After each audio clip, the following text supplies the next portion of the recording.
Yo, what's up, internet? So today what I want to do is just share this recent wall that I painted, and this is one where I got the permission from the residents and the building owner to paint this retaining wall in Denver, Colorado. And I think I want to do this sort of just talking about how I get it, because I would say it's unusual, not unusual, but just a unique technique or way of going about procuring walls. And that is, I get this wall through my newsletter, mainly because in my newsletter that I send out through MailChimp probably every quarter, so 4 times a year, sometimes five or 6 times a year, I added a section to where people can actually donate a wall. And a lot of people sometimes just don't know how to talk to artists or figure out how to get a wall painted.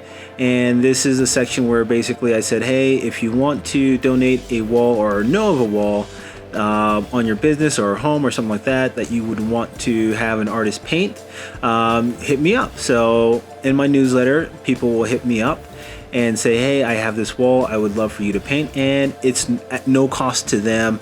I usually have a ton of extra spray paint or just paint that I need to get rid of, and I use that as the paint to use for these different projects. So in between my actual paint gig, I sometimes will do these walls, and this is mainly because I just love the paint, but also because I get creative freedom on these walls, so they aren't telling me what to paint. They just want their wall painted, something cool, and usually they would know me because they're on the newsletter, so they would be familiar with my work. So that's a big plus as well when you sort of do it from your own network. And I use MailChimp to do that, so I think it's free up to 2,500 subscribers or sort of people on your email list, but that is pretty much what I do. And I think a lot of artists sometimes have trouble trying to procure walls, especially if they're starting out, but that is something that, like I said, you can do.